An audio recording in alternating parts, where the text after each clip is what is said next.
Continuando con el programa de esta mañana, con nosotros se encuentra el doctor Walter Castro Aponte, quien va a disertar también sobre el tema de investigación formativa y gestión ambiental.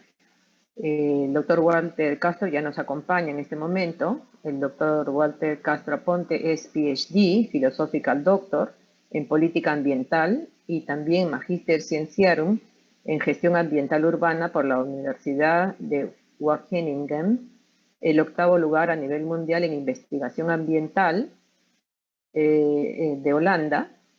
El doctor Castro es biólogo y bachiller en Ciencias Biológicas por la Universidad Nacional Mayor de San Marcos, y durante su posgrado en Holanda tomó cursos adicionales en el Instituto para la Vivienda y los Estudios Urbanos de la Universidad de Erasmus en Holanda. Ha sido investigador visitante del Centro de Investigación de la Universidad del Pacífico en el Perú.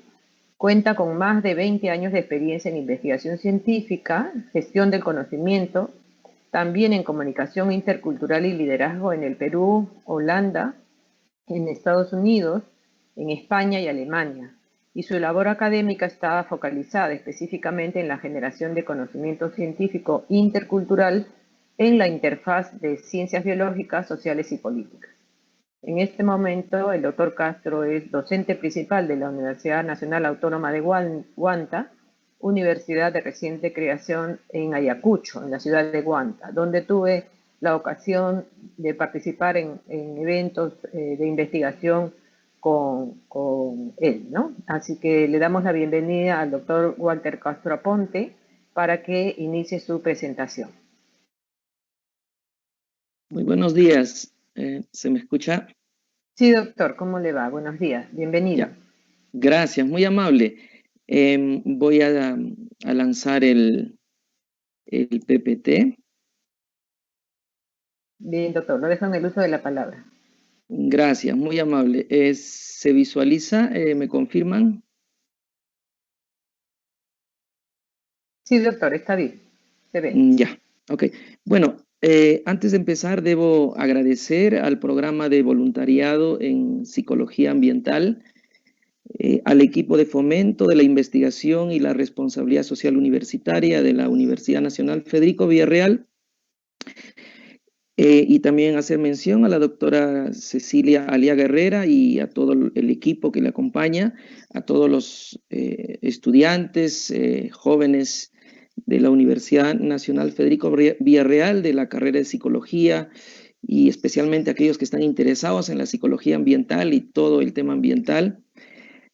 Agradecerles por esta oportunidad de invitarme, y también a todos los amigos que nos acompañan por las redes sociales. Bueno, es domingo, estamos descansando, sin embargo, pienso que tomarse un fin de semana para un poquito reflexionar y un poco ver, intercambiar aprendizajes, intercambiar experiencias en este tema de lo que implica la reflexión y la acción ambiental, considero que es grata y oportuna. Es un buen domingo, es un buen fin de semana. En ese sentido, vamos a compartir algunas, digamos, ideas, experiencias prácticas, e intentando reflexionar al mismo tiempo y compartiendo con ustedes una experiencia que está en camino, que está digamos, en un proceso embrionario, ¿ok? Está multiplicándose las células, ¿no? de esta pequeña experiencia de investigación formativa que hemos empezado ya hace algunos años aquí en la Universidad Nacional Autónoma de Huanta, y eso es lo que intento ahora compartir de manera preliminar, y también voy a hacer, me va a encantar que ustedes también compartan lo que están haciendo en la Universidad Villarreal con este voluntariado de psicología ambiental, y así colectivamente podamos lograr interaprendizajes, digamos, que permitan nutrir, fertilizar en conocimientos, en experiencias de manera transversal. Dicho eso, vamos a compartir un poco con todos los jóvenes amigos, amigas que nos acompañan esta mañana sobre la investigación formativa y la investigación ambiental. En ese marco vamos a compartir sobre La experiencia aquí en la Universidad Nacional Autónoma de Huanta, en investigación formativa, básicamente la experiencia de, de mi persona, y cómo esta experiencia podemos ir transformando en un modelo de intervención, es decir, un modelo de intervención en la investigación formativa en la temática ambiental. O sea, ¿cómo podemos pasar de la experiencia a un modelo? En eso se enmarca esta presentación. Muy bien. Entonces, si estamos hablando de investigación, empecemos por las preguntas, ¿no? Que nos den un marco de por dónde vamos a discurrir e intentar aproximarnos a las respuestas, ¿no? Tendríamos que empezar por cuál es la situación actual ambiental, ¿ok? Sin ir a un diagnóstico, pero al menos posicionarnos, porque podemos hacer muchas lecturas de lo ambiental. Ese es un campo todavía, si bien existen abundantes diagnósticos, entre documentos serios y documentos apocalípticos o documentos que minimizan el problema ambiental, pero en cualquier caso existe información sobre la situación actual. Entonces vamos a darle una mirada muy rápido. Luego vamos a conversar sobre qué cosa es la investigación formativa, quiénes lo están haciendo, de quién podemos aprender, por qué es importante y qué aprendizajes podemos compartir aquí desde la experiencia práctica, desde la Universidad de Huanta. También qué dificultades y qué obstáculos identificamos en la experiencia práctica. Y por qué es importante desarrollar un modelo de intervención en investigación formativa. O sea, ¿importa desarrollar un modelo? ¿Qué elementos podría tener ese modelo? Finalmente cerraríamos con unas reflexiones finales que serían más preguntas, ¿no? Que permitan seguir construyendo una acción. Pues empecemos de esta imagen tan hermosa, tan bella, es nuestra casa, ¿no es cierto? ¿No? Pero pienso que a este punto no nos queda claro realmente dónde estamos, esta es nuestra casa, no lo llegamos a comprender. Al margen que tenemos siempre una intención como especie de expandirnos, de conocer más allá de esta nuestra casa, pero aún esta casa no entendemos muy bien ni cómo funciona, no entendemos muy bien cuál es la dimensión del impacto. Tenemos algunas evidencias que nos preocupan, pero en sí sigue siendo, no tenemos conocimiento suficiente para entender a nuestra casa, menos a nosotros mismos. Entonces,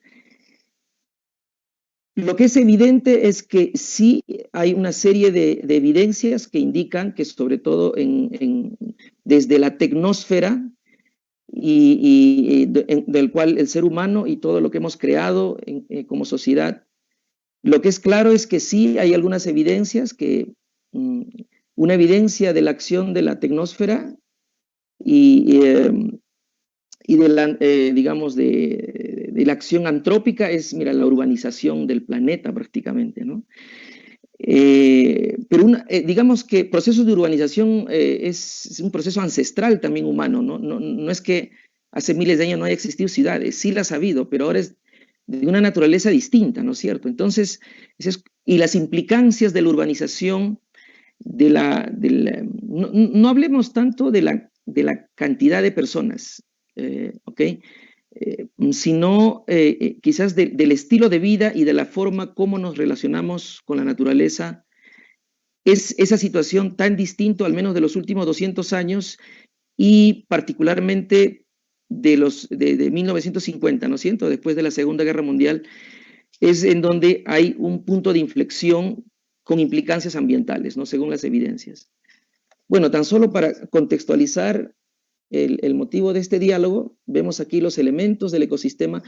Algo que usualmente obviamos en los ecosistemas es al ser humano. O sea, la idea del ecosistema, inclusive desde algunas corrientes de la ecología y las ciencias biológicas, se ha visualizado a los ecosistemas como algo prístino, ¿no? Algo, ¿cómo se llama esto? Wild nature, ¿no es cierto? Es el lugar prístino, pero ni ahora ni antes los ecosistemas han estado exentos del ser humano.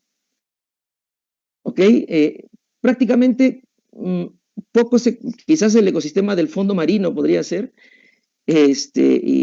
y los espacios abisales marinos donde quizás el ser humano está ausente, ¿no? Pero bueno, indirectamente igual va a mostrar, a dar evidencias de su presencia indirecta, ¿no? Por todos los residuos que se generan en la tecnósfera. Entonces, la primera idea que quiero lanzar aquí es que el ser humano siempre está en interacción y siempre es parte de los ecosistemas. Un tema es eso y otro tema es el tipo de relación que tiene con el ecosistema. ¿Ok? Eso es importante para poder discutir al momento de las reflexiones finales. Y ahí están, bueno, los otros elementos que no solo desde la ciencia, no solo desde la investigación científica como un producto, digamos, básicamente tal como ahora es estructurado institucionalmente, es un producto netamente de origen europeo, ¿no es cierto?, de una tradición eurocéntrica, vamos a decir. ¿No? Pero las diversas culturas, tanto asiáticas, tanto árabes, africanas, y las diversas culturas, tanto modernas como ancestrales, incluido en Latinoamérica, también tienen aproximaciones a los ecosistemas. Eso es la segunda idea, ¿no? O sea, al abordar de ecosistemas no es un patrimonio solamente de un tipo de aproximación. Podemos aproximarnos de muchos ángulos. Esa es la segunda idea que vamos a ir viendo. Entonces aquí tenemos digamos, dos eventos. Tenemos lo que es lo característico de esta nuestra época que estamos, ¿no es cierto? La contaminación ambiental, los residuos y toda la situación. Y acá tenemos los mecanismos, cómo podemos entender el planeta, ¿no? En términos de ciclos biogeoquímicos, en términos de la acción antrópica, tecnósfera y todos los elementos geológicos y la actividad humana como tal, la sociedad humana con toda su dinámica. Obviamente, totalmente complejo. Toda esta situación, actualmente ya no es un secreto que estamos en una situación de crisis ambiental, ¿no es cierto? Una crisis ambiental no solamente restringida a la relación del ser humano con la naturaleza, sino a una crisis en términos de sentido de todo esto, ¿no? Que cala inclusive con una situación, digamos, de estabilidad emocional del ser humano. Es decir, que en esta sociedad globalizada, donde al parecer lo tenemos todo, pero hay situaciones de vacío existencial también, ¿no es cierto? Hay situaciones que hay gente que se levanta en la mañana y no sabe qué hacer, imagínense. Bien, con esa situación hay una serie de evidencias, debo mostrar para ver este tema de la crisis ambiental, quizás solamente citar aquí el estudio GEO, por ejemplo, ¿no? Del Global Environmental Outlook de las Naciones Unidas, hay bastante información. Los documentos también del IPCC, del Panel Intergubernamental de Cambio Climático, y un estudio, digamos, de referencia interesante para ver, entender la situación en que nos encontramos en términos ambientales, es la publicación de Chris Thomas y sus colegas el año 2004 en la revista científica Nature, en la publicación titulada Extinction Risk from Climate Change, ¿no? Es decir, los riesgos de la extinción derivados del cambio climático, ¿no? Un análisis de escenarios para el año 2050, una investigación que está disponible en internet que por favor les invito a revisar. Entonces, ante esta situación muy rápida que hemos visualizado, enmarcado en la crisis ambiental, ¿qué podemos decir de la investigación formativa? Bueno, tenemos el marco, está muy claro en la ley universitaria de nuestro país, el tema de la investigación formativa. O sea, no es una cuestión optativa, sino es una cuestión que tenemos la responsabilidad de hacer una implementación progresiva. Ahora, el enmarcaje de la investigación formativa está en un enmarcaje o encuadrado en el dominio de la pedagogía. Es decir, que si queremos hacer investigación formativa, saltar a la acción, tenemos que, vamos a decir, familiarizarnos o tenemos que capacitarnos en el tema de la pedagogía. Y no en cualquier pedagogía, sino en la pedagogía de la investigación, del aprendizaje de la investigación. Muy bien. Otro elemento también importante cuando hablamos de investigación formativa es el fomento de la cultura investigativa. Es decir, cuando hablamos de cultura investigativa es cómo nos organizamos, cuáles son las normas, cuáles son las actitudes cuáles son los valores, los métodos, las técnicas. Entonces, es sobre estos elementos que tenemos que incorporar en el proceso de enseñanza-aprendizaje cuando hablamos de investigación formativa. Y obviamente es un reto, es un tremendo reto, porque no es un tema tan sencillo cuando hablamos de saltar a la acción, como vamos a ver a continuación. También cuando hablamos de investigación formativa es el aprendizaje para nuestro interés en esta temática que estamos tratando el día de hoy, es el aprendizaje de la ciencia y la tecnología. En ese enmarcaje, cuando hablamos de gestión ambiental, de ciencias ambientales, de tecnología ambiental, de lo que es el enfoque desde la sostenibilidad, tenemos que hablar de ciencia y tecnología, ¿ok? No solamente como una solución, ojo, ciencia y tecnología también como una amenaza a la sostenibilidad, porque habrá que ver qué tipo de ciencia es y qué tipo de tecnología es que estamos hablando y que si eso se enmarca a un balance entre los ecosistemas y el ser humano o una ciencia y una tecnología que agreda esta interacción. Otro elemento importante cuando hablamos de investigación formativa es el pensamiento, o lo que busca, lo que pretende, otro elemento es el fomento del pensamiento razonado y crítico, ¿cierto? ¿No? Estoy recordando a mis mentores en la Facultad de Biología de San Marcos, que siempre, a la doctora Juana María Coa, ¿no? Que desde el primer ciclo nos fomentaba siempre el pensamiento razonado y crítico, ¿no? Y prácticamente esta es una cita de la doctora Coa, quien nos fomentaba y ponía en práctica esto del pensamiento razonado y crítico, que también es un reto en estos tiempos. Y no menos importante y vinculado el fomento de la creatividad. ¿Okay? Es decir, bueno, si hablamos de psicología,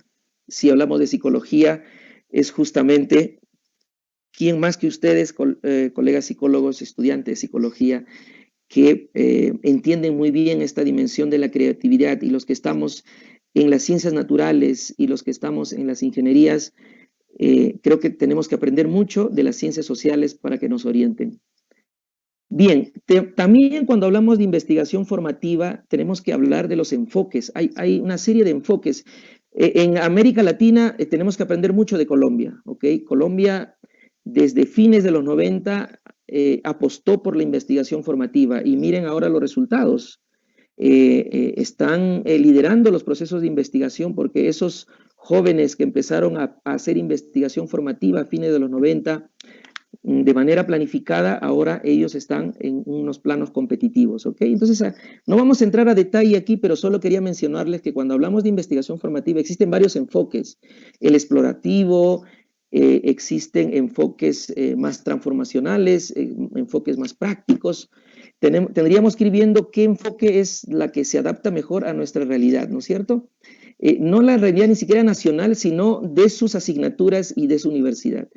También hay que considerar las estrategias, ¿no? Hay una serie de estrategias, por ejemplo, en mi caso personal utilizo Project-Based Learning, en combinación con Project-Based Learning, aprendizaje basado en proyectos, aprendizaje basado en problemas, son dos estrategias que me ayudan, pero existen muchas más, ¿no? Que podemos ir utilizando. Muy bien. ¿Qué podemos, una vez contextualizado en lo que es la investigación formativa rápidamente, qué podemos decir sobre los aprendizajes desde la experiencia para hacer investigación formativa en ciencias ambientales y gestión ambiental? En este caso, estos elementos que constituyen elementos que son los ingredientes cuando uno va a realizar investigación formativa, tenemos que considerar, seguro, entre otros, estos elementos que voy a mencionar. Primero es el sílabo, es decir, investigación formativa tiene que estar inserto en el sílabo, tiene que estar concatenado con todos los elementos que queremos lograr en términos de competencias, en términos de aprendizaje, en términos de evaluación, de monitoreo, en términos de los temas que queremos abordar. Investigación formativa tiene que estar transversalmente a todos estos aspectos. Otro elemento importante cuando diseñamos o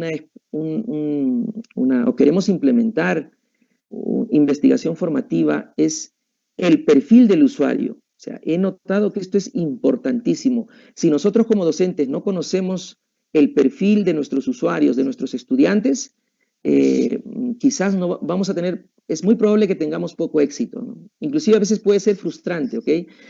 Entonces el perfil del usuario es importantísimo. Perfil en términos de tener un mapeo muy general de con quiénes estamos, con quiénes vamos a hacer investigación formativa, ¿ok? ¿Cuál es digamos, sus competencias, por ejemplo, si tienen conocimientos previos en términos de habilidades blandas, habilidades duras, en términos inclusive de una serie de condiciones que tiene que haber para eso, en términos de su situación inclusive sociofamiliar. O sea, hay que ver una serie de elementos y factores que están alrededor que podrían, digamos, ser variables que quizás serían obstáculos para el logro de resultados, ¿no es cierto? Eso vamos a ver luego. También es importante los recursos y la conformación de redes. Es decir, por ejemplo, esta situación de la educación virtual ahora nos está poniendo una condición bien interesante de oportunidades, ¿no? Recursos, me refiero a los recursos humanos. Cuando hablamos de investigación formativa, si estamos pensando que solamente yo como docente y mis estudiantes, los dos, ¿no? Los dos como únicos actores, no. Tenemos que ver más allá del aula física o del aula virtual. Tenemos que ver más allá de la institución. Tenemos que ver en términos globales. O sea, los recursos es a nivel global, desde lo local también. O sea, tenemos que ver, en el proceso vamos a ir aprendiendo que tenemos que hacer uso de todos los recursos, tanto locales y globales, en términos de recursos humanos, para el aprendizaje que podrían contribuir a lo que queremos compartir en términos de investigación con los estudiantes. Otro elemento importante es que hacer investigación es muy diferente a enseñar investigación. Podemos ser muy buenos investigadores, pero eso no nos da garantía de que sepamos enseñar, porque hay una componente pedagógica, ¿ok?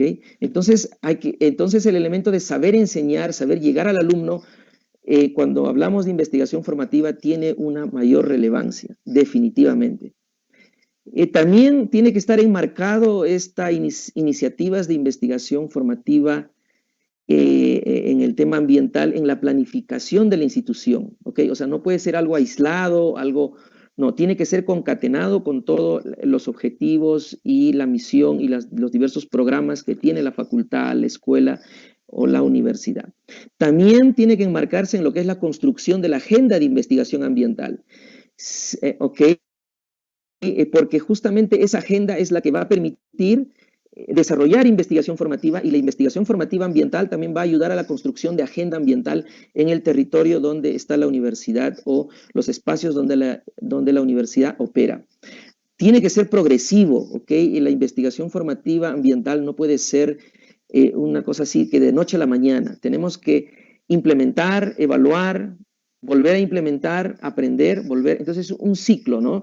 Una especie de ciclo de Deming puesta en práctica aplicado a la investigación formativa ambiental. También al final, obviamente, tenemos que llegar en un modelo pedagógico. ¿Okay? En la Universidad Nacional Autónoma de Huanta no contamos con un modelo pedagógico aún, pero estamos encaminados hacia eso, ¿no? Y la experiencia que les quiero comentar va hacia eso.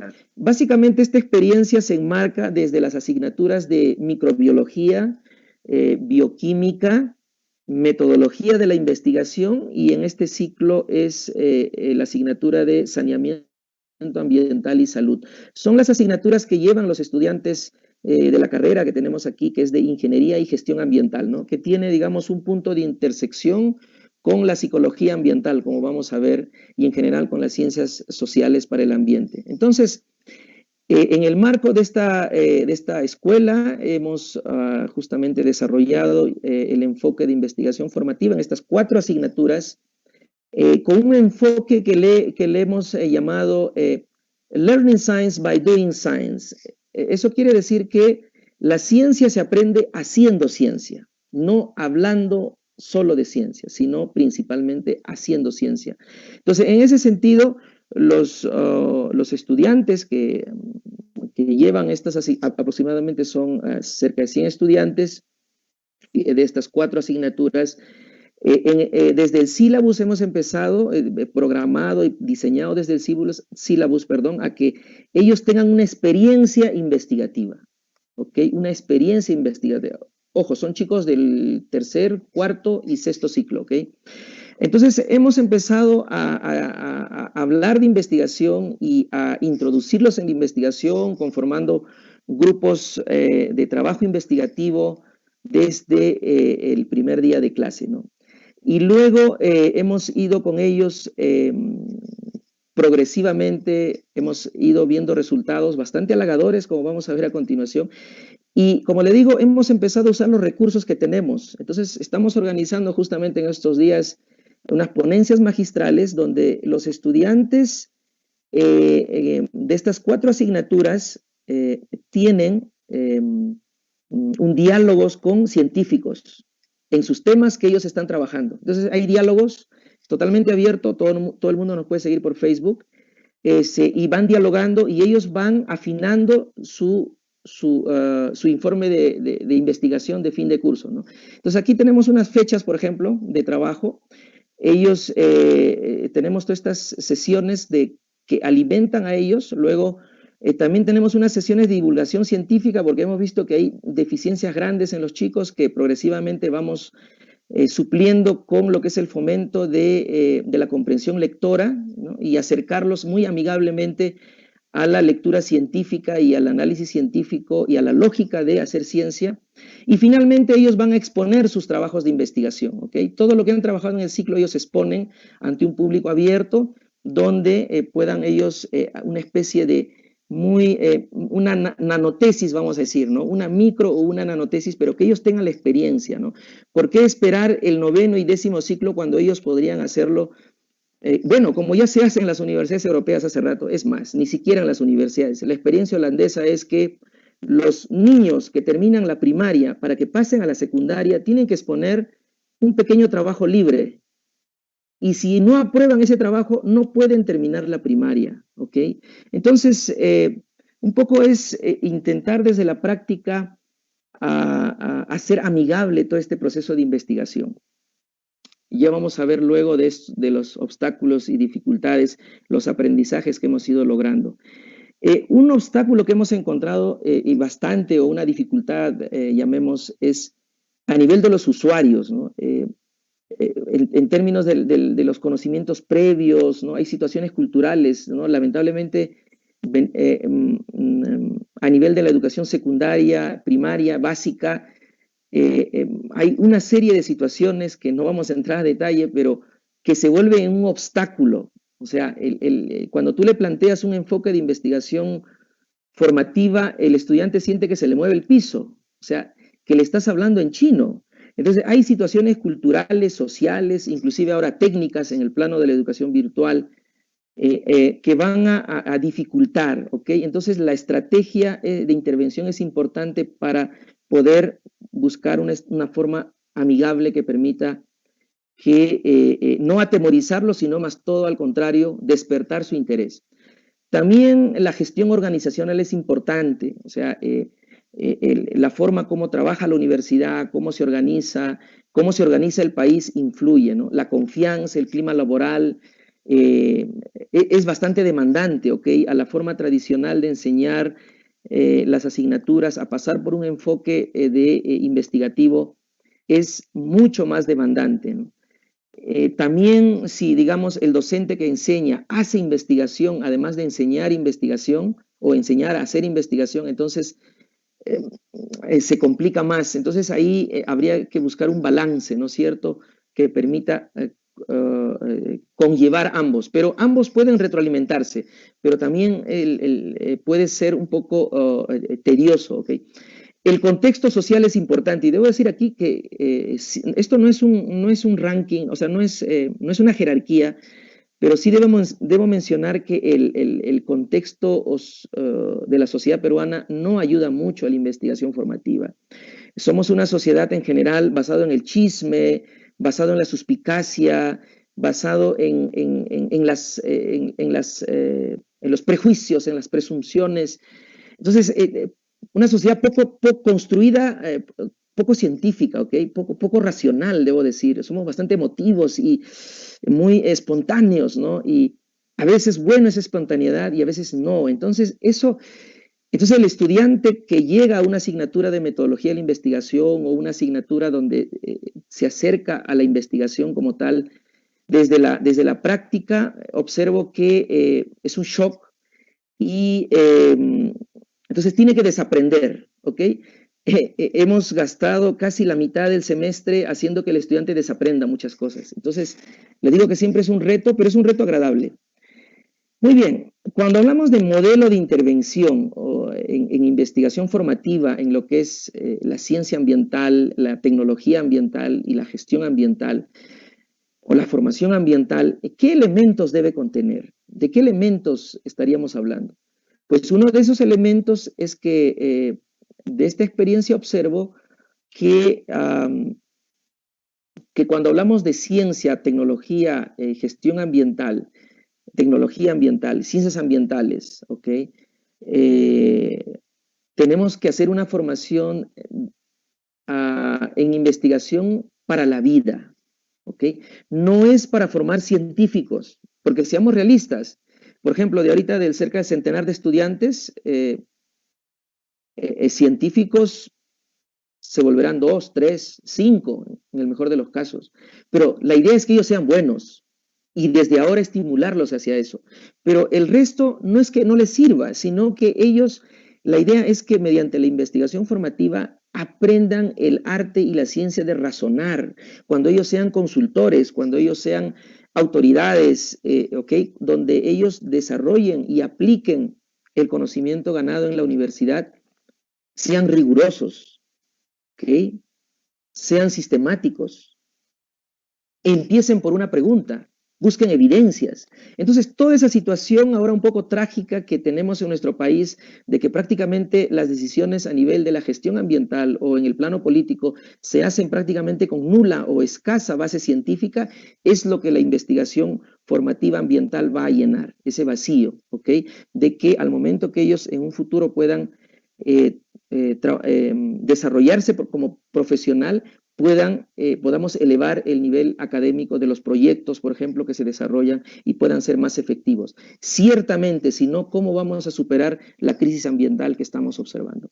También otro elemento de este modelo es que definitivamente tiene que ser un aprendizaje integral de la ciencia, ¿ok? Tiene que ser un abordaje integral desde no solamente, creo que eso es un poco, en las ingenierías se ha visto la formación bastante sesgada a lo tecnológico y al dominio de las ciencias, digamos, fácticas. Sin embargo, de propio testimonio de los ingenieros que van a campo, a la vida real, se percatan de que es importantísimo y hasta a veces determinante el conocimiento de las ciencias sociales, el conocimiento de las ciencias naturales. Y es más, inclusive el conocimiento de otros tipos de conocimiento. El aprendizaje de conocimientos más allá de la ciencia también van a ser importantes para que tenga éxito las intervenciones ambientales. Entonces, este enfoque que más o menos vamos construyendo de la experiencia de estos debo decir, de estos 2 años de trabajo que cuando empezamos estamos en el 4º seminario de investigación formativa. Entonces, en estos 2 años hemos aprendido estos elementos que estamos mencionando, que es importante hacerlo participativo, ¿no? Este proceso de investigación formativa, donde el seminario es parte de este proceso, es totalmente de co-creación con los estudiantes. Ellos aportan. O sea, el sílabus no es rígido. El sílabus puede ir tomando ciertos cambios en la medida también que los estudiantes aportan a través de sus delegados, a través de los grupos de investigación que tenemos, vamos construyendo progresivamente y vamos así también democratizando la investigación científica. Es decir, un poco desmistificando, ¿no? La investigación científica se puede hacer también a nivel escolar y de seguro que con las ferias de ciencias se asume que sí es posible. El tema es que tiene que ser progresivo, con preguntas de investigación muy elementales, ¿ok? Es la forma como podemos ir haciendo amigable la ciencia. Se aprende haciendo, tanto con destreza, por ejemplo, en microbiología hay que tener destreza para sembrar los cultivos microbianos, ¿no es cierto? Hay que tener destrezas en informática, pero en bioquímica, ¿no es cierto? Pero también ejercitarse en el arte de reflexionar, ¿no es cierto, no? Una cosa que he observado que los estudiantes, bueno, no sé cómo es la experiencia en Villarreal, pero aquí, al menos aquí en Ayacucho, en la universidad, es que observo para mí con preocupación que el estudiante está acostumbrado a los formatos. Piensa que hacer ciencia es una especie de formato, piensa que hacer tesis es un formato que hay que llenar. Entonces, no, la investigación tiene que empezar en hoja en blanco, empezar a reflexionar, a hacer estado de arte, a revisar, a hacer borroneo, a equivocarse, ¿ok?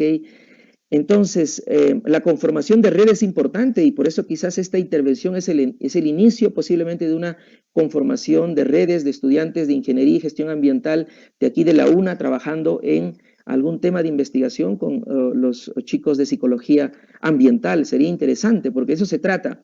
El problema ambiental, eso es lo interesante, que podemos hacer todas las combinaciones posibles, ¿ok?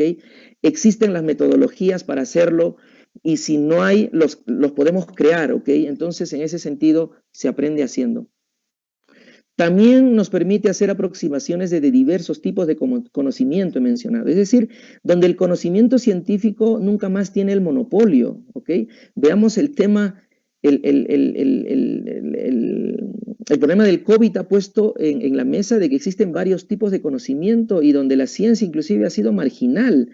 Detrás del chisme, detrás de todo eso también hay un conocimiento, ¿no es cierto? Entonces, tenemos que intentar entender ese conocimiento y aproximarnos para justamente saber encaminarlo, me refiero.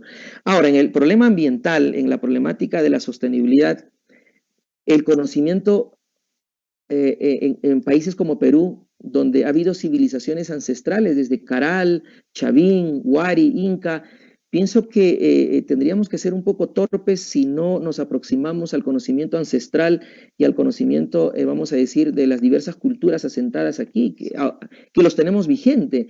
O sea, si queremos hacer planes de conservación ambiental, si queremos hacer el tema de ecosistemas o queremos entender el pensamiento individual y colectivo del ser humano aquí, asentado en los Andes, no vamos a poder hacerlo si no nos aproximamos a las cosmovisiones, por ejemplo, que ellos tienen.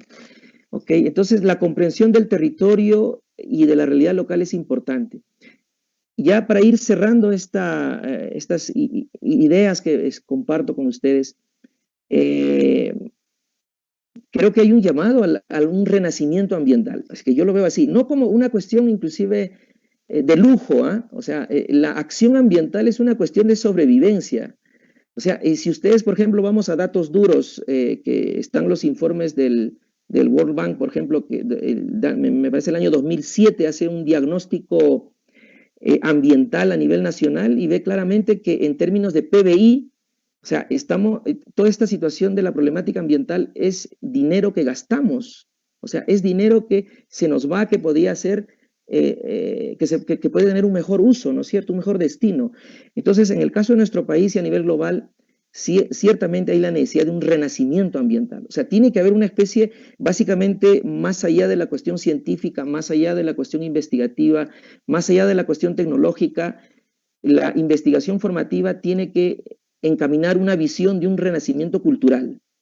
Porque si estamos pensando que yo no muevo un dedo porque no me pagan, porque no me dan un sol más, si yo no muevo un dedo porque no sé, porque hay muchas dificultades y caemos en el pesimismo, olvídense. El COVID ya nos da una campanada, ¿no?, de alerta, pero no es un secreto las enfermedades reemergentes, ¿no?, dengue y otras, ¿no?, difteria. Entonces, hay una serie de situaciones que no vamos a entrar a detalle, pero cuando hablamos de crisis ambiental, hablamos de una crisis de palabras mayores y llama a una acción organizada. Entonces, cuando hablamos de renacimiento ambiental, ¿no?, de un environmental enlightening se llama esto en inglés, entonces tenemos que primero, muchos ambientalistas mencionan, ¿no?, el planeta está enfermo. No creo. El planeta goza todavía de salud suficiente, ¿ok? Primero tenemos que, es el ser humano el problema. alguna situación, ustedes como psicólogos nos tienen que ayudar para entender cuál es el problema del ser humano, cuál es el disloque, ¿no es cierto?, sobre todo del hombre moderno, de esta época, del hombre globalizado, cuál es el disloque emocional colectivo que nos ha llevado a pretender que la naturaleza es una especie infinita, que no se agota y que todo lo que hago no pasa nada, ¿no? Yo soy el rey, yo hago lo que quiero, cuando quiero y donde quiero, ¿no? E inclusive hay agresividad, ustedes lo saben, hay jóvenes que hacen voluntariado ambiental y digamos que son vistos así como bichos raros, ¿no? Entonces, antes de remediar los ecosistemas, pienso que tenemos que remediar al ser humano, tenemos que regenerar culturas, tenemos que regenerar al ser humano, porque imagínense, si no, usted hace intervenciones ambientales de lo más interesantes, pero ¿cómo se va a sostener si no es participativo? Okay. Entonces, con esas reflexiones culminaría esta participación con el ánimo de haber despertado preguntas, inquietudes y en base a esas inquietudes, discrepancias, porque en base a eso es que podemos quizás conjuntamente ir construyendo alguna posibilidad, aunque existen muchas posibilidades de que es bien difícil, no sé, pero siempre las manos los adultos como nosotros podemos siempre dar tanto como sea posible, pero básicamente es esa fuerza de la juventud que he hecho de menos, ¿no? En la década de los 90, cuando era estudiante, teníamos clubes mira, no había ni siquiera ley universitaria que fomentara eso, ¿no? Pero teníamos clubes de ciencias, hacíamos actividades, nos juntábamos con los jóvenes de derecho, con los jóvenes de ciencias sociales, de geografía, hacíamos eventos, actividades, ¿no es cierto, no? Pero no sé, en estos últimos 20 años, al menos yo veo a los estudiantes en general, un tercio está bien motivado, y sí, un tercio sí va con la ola, pero hay otro tercio, no sé, duda, no sabe qué es lo que quiere, no sé cuál será la situación, a lo mejor somos demasiado viejos para entender, a lo mejor lo estamos haciendo mal, ¿ok? A lo mejor necesitamos dar un giro de 360 grados en la forma como enseñamos ciencia y en la forma de qué queremos hacer de ellos cuando hablamos de docentes universitarios. Y un tercio realmente no sé qué hace en la universidad. O sea, creo que debería dedicarse a otra cosa porque no lo sé, insisto, necesitamos necesitamos hacer intervenciones en la universidad de formas más, quizás, ¿cómo se llama eso en inglés? Out of the box, ¿no?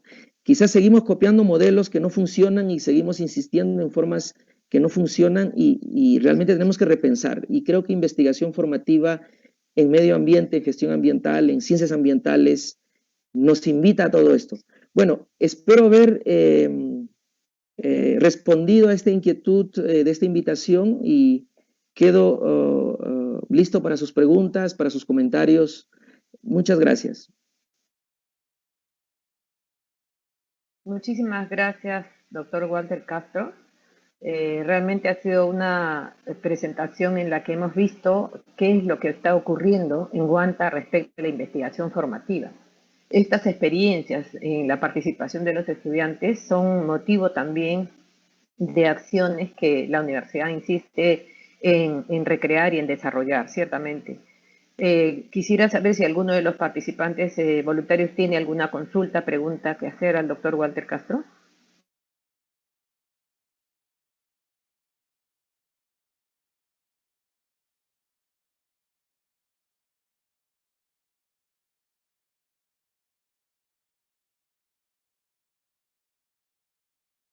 Si no hay preguntas, quizás reflexionar un poco, doctor Walter. Tuve ocasión de compartir, ¿no es cierto?, el trabajo académico en Guanta hace un año y medio más o menos, y allí planteamos unas ideas que dieron lugar a lo que estamos desarrollando hoy día, ¿no? Y era que, visto que la Universidad Autónoma de Guanta es una universidad en proceso de formación, de constitución, son los docentes los que los que están haciendo ya la presencia académica, ¿no?, institucional, que está quedando, que está dejando las huellas, ¿no?, que conforman los primeros pasos, ¿no? Ustedes están siendo los pioneros en la formación institucional, no solamente institucional, sino especialmente académica de la universidad. Y efectivamente la Universidad de Guanta tiene oportunidades por delante de crecimiento, de desarrollo, incluso de infraestructura. Y parte de la cuestión de este proyecto tiene que ver con esos 10 hectáreas que ustedes tienen para construir, digamos, su alma mater sus locales en Luricocho. Y ahí conversábamos con un grupo de profesores lo interesante que fuera hacer un pequeño proyecto de arborización de todo el perímetro, de la perimetral del local, ¿no? Y es ahí donde nacen una serie de ideas sobre el tema ambiental, ¿no? Básicamente. Acondicionar, digamos, un ejercicio, acondicionar todo el perímetro con una suerte de arborización. Pero ahí empieza el tema ambiental y ahí conversamos con usted sobre esos intereses y sobre qué es lo que ocurre, digamos, con los aspectos culturales y el ambiente, ¿no? Y usted lo pone de manifiesto hoy día en la experiencia que tienen en investigación formativa.